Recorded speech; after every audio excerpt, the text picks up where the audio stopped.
तो देखो कुछ अच्छे अच्छे प्रश्न हम लोग देख रहे हैं आज बायोलॉजी के तहत। जनन का परिभाषा लिखिए।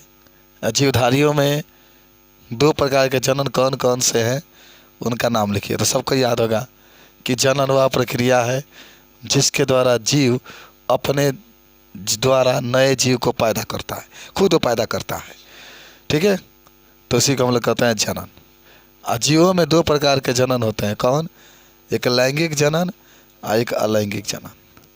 ठीक है, तो पहला प्रश्न का उत्तर आपके पास मालूम हो चुका होगा। दूसरा आइए, युग्मनज क्या होता है? देखो, युग्मनज का मतलब होता है जोड़ा में। शुक्राणु द्वारा अंडे का निषेचन होने पर युग्मनज बन जाता है।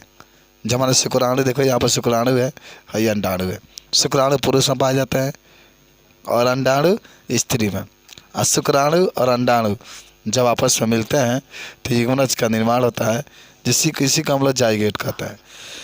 यानी शुक्राणु द्वारा अंडे का निषेचन होने पर युग्मनज बन जाता है। इस युग्मनज में बार बार विभाजन होता है। जब बनता है ना, इसमें बार बार विभाजन होता है और जिससे किसका निर्माण होता है? भ्रूण का निर्माण होता है और भ्रूणपोष केंद्रक में वृद्धि होकर के बीज का भ्रूणपोष बन जाता है। अब याद है भ्रूणपोष का क्या कार्य होता है? भ्रूणपोष पोषण देता है, भ्रूण माने भ्रूण को। अब भ्रूण कहाँ पाया जाता है मालूम है? गर्भ में। गर्भाशय के अंदर जौन भ्रूण होता है, उसका जब निर्माण होता है तो उसको भोजन, उसको ऑक्सीजन और उसको ऊर्जा कौन देता है? भ्रूणपोष देता है। तो कब वो युग्मनज आवे, चाहे युग्मा जाए, तो शुक्राणु पुरुष में पाए जाते हैं, अंडाणु स्त्री में पाए जाते हैं। शुक्राणु और अंडाणु आपस में मिलते हैं तो युग्मनज का क्या होता है? निर्माण। ऐसे युग्मनज से बच्चा का क्या होता है? निर्माण होता है। तो दो क्वेश्चन आपके तैयार। 3 नंबर पर लिख लो आराम से। देखो, पहले पढ़ लिया जाए ना, वो तो असल ही करी। निषेचन से आप क्या समझ? अच्छा दिन भी आज है, मछली वाला दिन है आज है, मछली वाला। निषेचन से आप क्या समझते हैं? आपन तो क्या नहीं कहत।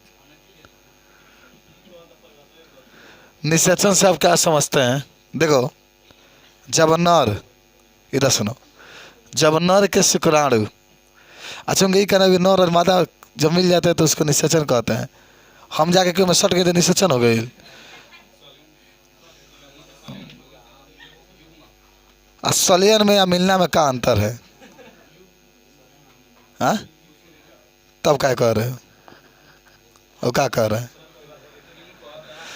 चलिए, नर के शुक्राणु तथा मादा के अंडाणु जब आपस में संयोग करते हैं तो इसे निषेचन कहते हैं।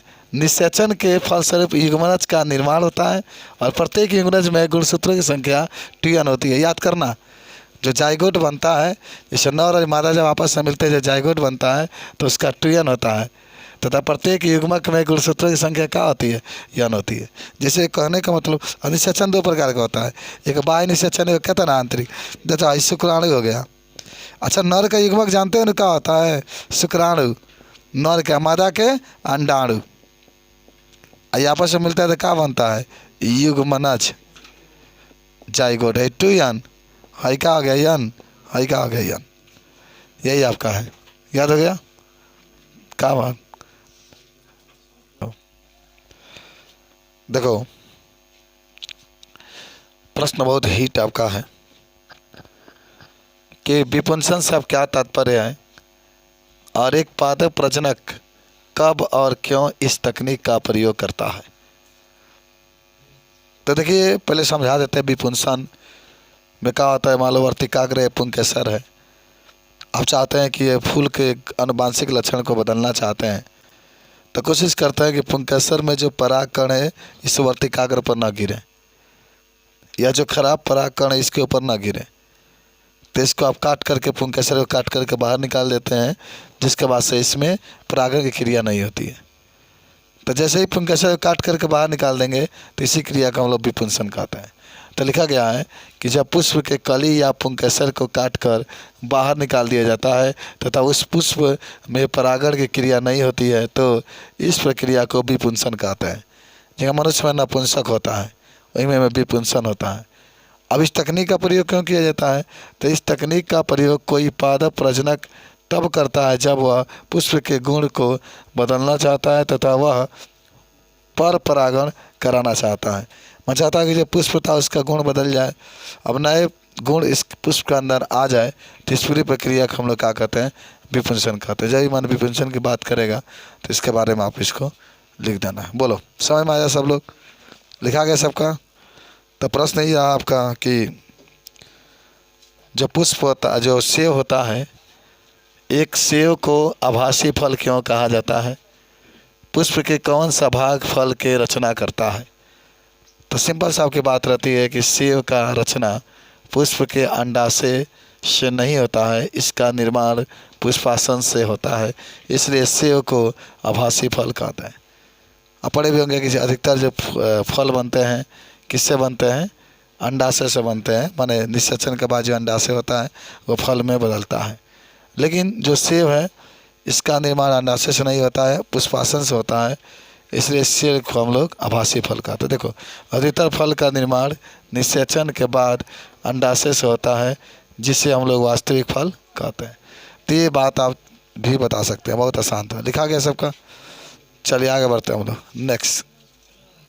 तो क्वेश्चन नंबर 6 आपका है, सक्रिय प्रद्रव्य का प्रमुख संघटक क्या है, या सक्रिय प्रद्रव्य का प्रमुख संघटक क्या है? आप कह सकते हैं कि पुरुष के अंदर, पहले तो जानो सक्रिय जो प्रद्रव्य है ये पुरुष के अंदर पाया जाता है। आप ध्यान रखेंगे, पुरुष, भाई शुक्राशय शुक्राणु वगैरह जो होते हैं ना पुरुष के अंदर ही पाए जाते हैं।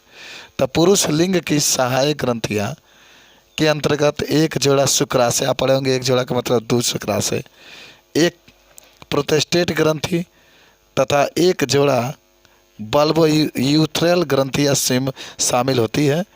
इन ग्रंथियों का स्राव सक्रिय प्लाज्मा का निर्माण करता है। जब ग्रंथियाँ निकलती हैं, स्रावित होती है, तो सक्रिय प्रद्रव्य का निर्माण होता है। ये जो सक्रिय प्रद्रव्य होता है, ये इसमें फ्रक्टोज भी उपस्थित होता है। फ्रक्टोज कैल्शियम तथा कुछ एंजाइम से भरपूर, ये माने कुछ एंजाइम से भी भरा होता है। कौन? सक्रिय प्रद्रव्य। ठीक है, 7 नंबर क्वेश्चन पाओ। गर्भ निरोधक के बारे में हम लोग बात करेंगे। प्रश्न आपसे ये पूछा गया है कि गर्भ निरोधक किसे कहते हैं? स्त्रियां द्वारा इस्तेमाल किए जाने वाले 2 गर्भ निरोधक के नाम बताना है। गर्भ निरोधक तो बहुत अधिक होते हैं, लेकिन आप इसमें देख सकते हैं कि प्राकृतिक तथा यांत्रिक विधियों द्वारा निषेचन के रोकने के प्रक्रिया को गर्भ निरोधक कहते हैं। प्राकृतिक तथा यांत्रिक विधियों द्वारा निषेचन के रोकने के प्रक्रिया को गर्भ निरोधक कहते हैं तथा गर्भ निरोधक विधियां द्वारा अंडे और शुक्राणु को संलयन को रोका जा सकता है। जो गर्भ निरोधक विधि है इसके द्वारा अंडे और शुक्राणु को रोका जा सकता है। गर्भ निरोधक गोलियां में आप माला डी का नाम बता सकते हैं, सहेली है। कापटी का नाम सुना होंगे, जो स्त्री कापटी का यूज करती है और कहाँ लगाती है? ग्रीवा में, ग्रीवा में यूज करती है। कहती है कि आइए, कितना भी आप करेंगे ना तो आ जाओ। सहोपकारिता में, सहोपकारिता का मतलब होता है ना एक का उपकार करना। तो कह रहा है कि सहोपकारिता में किसी में 2 जीव उपस्थित रहते हैं, पहले जीव को लाभ होता है तो दूसरे जीव को न तो लाभ होता है और न ही हानि होता है। तो इस प्रक्रिया को सहोपकारिता कहते हैं। जैसे आम के पेड़ पर आर्किड को उगना, जो आम का वृक्ष होता है ना उस पर किसको उगना? आर्किड को। तो इसी को हम लोग कहते हैं। तो आम के वृक्ष पर जब आर्किड उगता है तो आम को कोई नुकसान नहीं होता है, लेकिन आर्किड को लाभ होता है। समझ रहे ना? तो इस तरीके से आप सहोपकारिता के बारे में बता सकते हैं। तो सहपजीविता के बारे में भी हम लोग जान गए कि सहपजीविता में कोई पूछेगा ना तो देखो, सहपजीविता से आप क्या समझते हैं? तो आप कहेंगे कि इसमें 2 जीव, आते याद कर लो, देखा सहोप माने साथ रह करके 2 जीव जीवित रहते हैं और दोनों का लाभ होता है इसमें। तो सहपजीविता में इसमें 2 जीव एक साथ उपस्थित रहते हैं, एक साथ रहते हैं तथा दोनों जीवों का लाभ होता है तो इसे सहोपजीविता कहते हैं।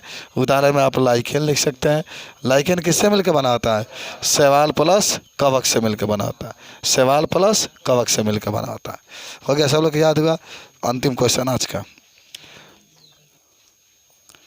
देखिए, प्रश्न आपसे पूछा गया कि रासायनिक विकास से आप क्या समझते हैं? तो रासायनिक विकास का सिद्धांत ओपेरिन तथा हाल्डने ने प्रस्तुत की थी। इस सिद्धांत के अनुसार पृथ्वी पर जीवन की उत्पत्ति का निर्माण निम्न विधियों से हुआ। पृथ्वी पर सर्वप्रथम परमाणु बने, फिर अणु बने, फिर अणु से कार्बनिक यौगिक बने, फिर कार्बनिक यौगिक से बड़े कार्बनिक यौगिक का निर्माण हुआ और बाद में संघनन द्वारा जीवन की क्या होगी? उत्पत्ति होगी। इस पूरी प्रक्रिया को देख लेना, ये ना रासायनिक होता है। अरे रसायन विज्ञान के आप पढ़ते हैं परमाणु, तब अणु, तब कार्बनिक यौगिक, तब बड़े कार्बनिक यौगिक, तब आपके जीवन की उत्पत्ति हो जाती है। तो ये आज का आपका 10 क्वेश्चन था बायोलॉजी का। अच्छा क्वेश्चन है। 3-4 क्वेश्चन आपको नहीं मालूम था, बाकी सब आप